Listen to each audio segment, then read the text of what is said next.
Hola a todos y todas. Hoy nos vamos a meter de lleno a construir paso a paso el sistema de uno de los pensadores del derecho más influyentes de nuestra época, Robert Alexy. Vamos a ver cómo logró tender un puente entre lo que la ley es y lo que debería ser. A ver, arranquemos con el problema central. La pregunta que de alguna manera movió toda la carrera de Alex. ¿Cómo es posible que el derecho sea dos cosas a la vez? Por un lado, un sistema de reglas súper claras, blanco y negro, y por el otro, una búsqueda constante de lo que es justo. Es como si tuviera una doble personalidad, ¿no? Bueno, pues Alexy le puso nombre a esto, la doble naturaleza del derecho.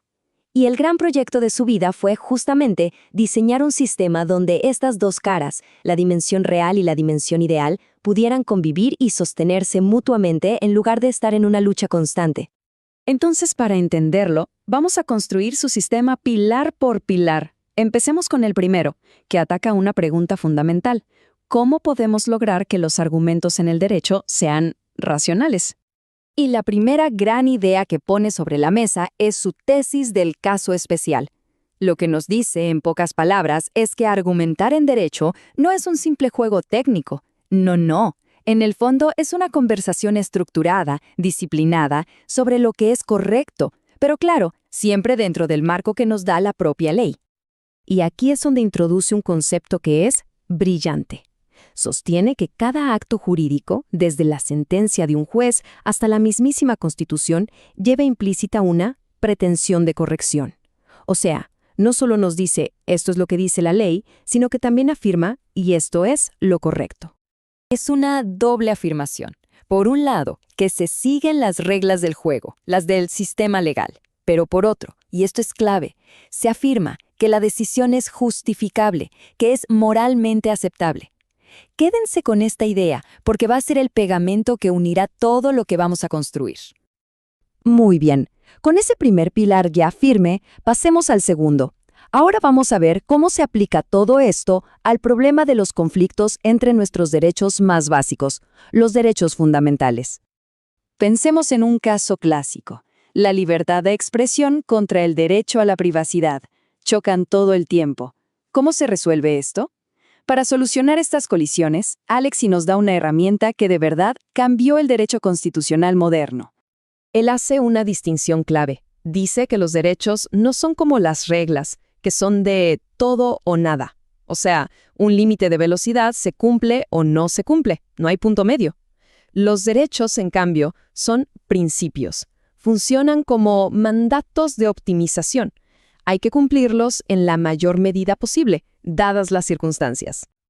Y claro, este proceso de optimizar o balancear no puede ser al azar. Para eso existe un método riguroso, un procedimiento racional que se conoce como el test de proporcionalidad. Tiene 3 pasos. Se analiza si la medida es idónea, si es necesaria, y finalmente se pondera si el beneficio que se obtiene es mayor que el daño que se causa al otro derecho. Perfecto, ya tenemos 2 pilares, cómo argumentamos y cómo funcionan los derechos.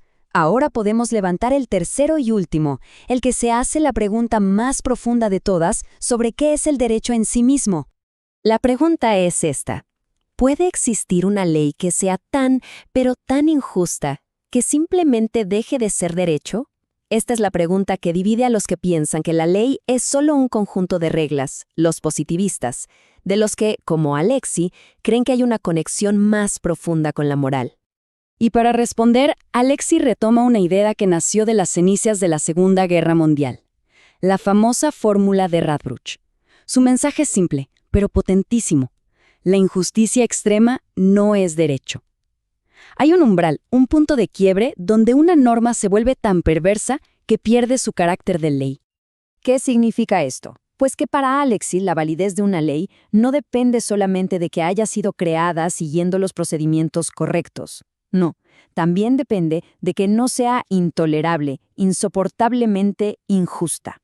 Hay una conexión necesaria, ineludible, entre derecho y moral. Bueno, hasta aquí hemos construido 3 pilares bastante sólidos, ¿verdad? Uno sobre la argumentación, otro sobre los derechos y un tercero sobre la naturaleza del derecho.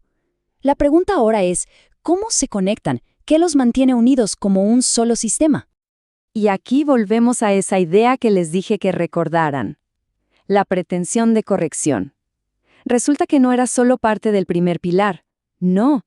Es la clave de bóveda, la pieza central que cierra el arco y le da estabilidad a toda la estructura. Pensémoslo bien. Es esta pretensión de ser correcto lo que obliga a la argumentación a ser más que técnica, a ser también moral. Es esta pretensión la que exige que el balanceo de derechos sea racional y no un acto de poder. Y es esta misma pretensión la que conecta la naturaleza del derecho con la justicia, poniendo ese límite de la fórmula de Radbruch. Todo encaja. Al final, lo que Alexis nos muestra es que esa tensión que veíamos al principio entre las reglas fijas y la búsqueda de justicia no es un defecto del sistema, es el sistema. El derecho es un proceso dinámico, un constante navegar entre la realidad de las normas y el ideal de la justicia. Y esto nos deja con una última reflexión, una pregunta abierta y fundamental. Si aceptamos que el derecho tiene esta doble naturaleza, esta danza entre lo real y lo ideal, ¿quién tiene la última palabra para decidir dónde termina uno y empieza el otro? Esa es, quizás, la pregunta que mantiene el proyecto del derecho siempre vivo y en construcción.